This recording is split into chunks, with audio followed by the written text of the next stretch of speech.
Hiya, welcome to episode 5 of Michelle From Perth, where I tell you the Perth science facts. That's right, it's the final episode, and if you want season 2, you go tell the feed about it, alright? Or Viceland, I don't mind, michellefromperth@gmail.com, I'm serious. Anyway, this episode... There's nothing wrong with... There's nothing wrong with going for a run. There's nothing wrong with going for a run and having a kebab. Or why does Perth froth Mark McGowan so hard? Subtitled, What Makes a Leader Popular in Times of Crisis? Okay, I'm not here to say anything bad about our Marky. We love Marky. He's a folk hero. He's Rockingham's favourite son and or daddy. He's the crispy boy you can enjoy at the pub that's only open because of his decisive action on the coronavirus crisis. No joke, it's not often the Premier gets a folk song / thirst song written about him, or a portrait painted of him in Vegemite, or a weird round of driveway applause. It's also not often that a Premier's approval rating tips 90%. So why are 90% of Perth's Thursday night late night shoppers so keen on the McGowanator? Well, the idea that groups of people unify in times of crisis isn't a new one. And when we're talking on the level of federal politics, we can look at something called the rally round the flag effect. The rally round the flag effect was first described by American political scientist John Mueller in a 1970 paper. Mueller described surges of public approval for the president when the nation was involved in an international crisis, which for Mueller was the Cold War. During the COVID-19 pandemic, analysts at The Economist and elsewhere have noted a similar trend of increased support for most leaders around the world.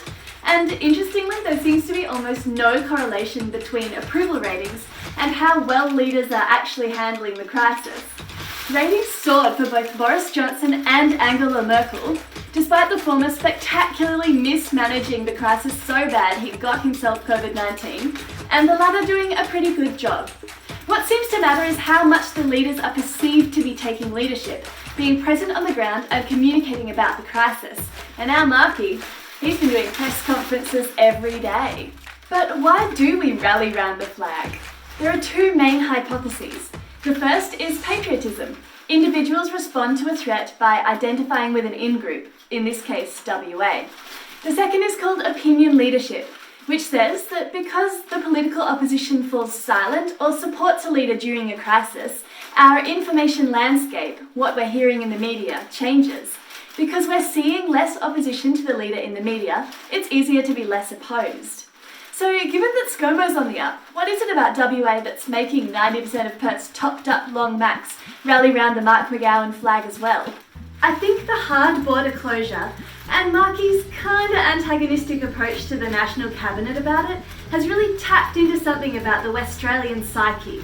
We have a long history of wanting the federal government to both give us attention and leave us the fuck alone.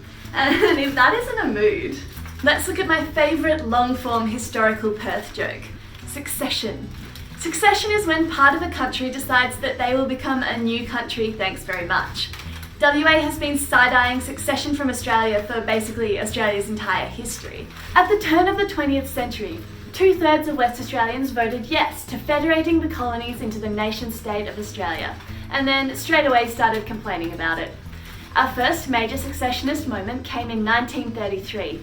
The Dominion League, a secessionist group backed by the Conservative Nationalist Party, had been gaining traction, leading to a referendum in which 68% of people voted for WA to leave. So why no wax it? The new Labour Premier sent a delegation to London to see if we could please leave, please, and Britain said no. Succession was a hot topic again in the 1970s. Iron ore magnate Lang Hancock formed the Westralian succession movement in 1974.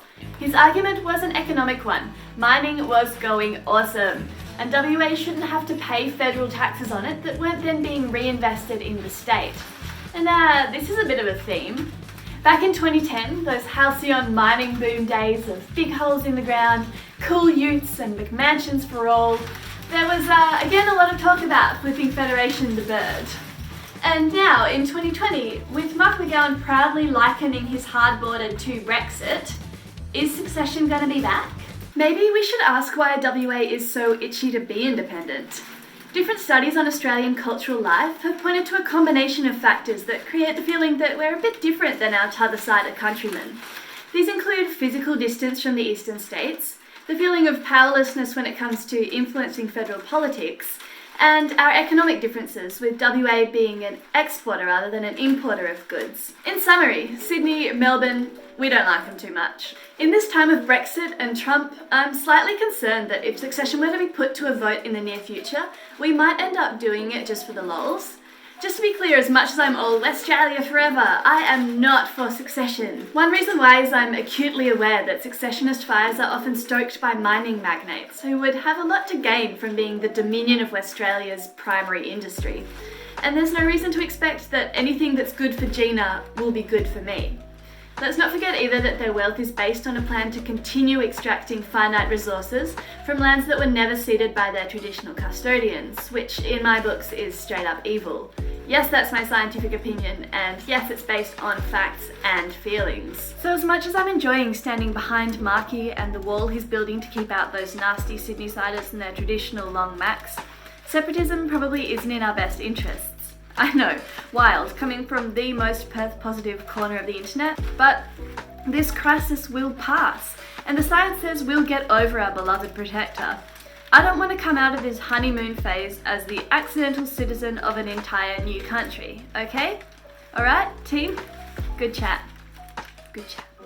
Thanks for watching, and thanks to everyone for your support and enthusiasm. Again, this is the last episode, unless Vice.com calls me. Just putting it out there, make it happen.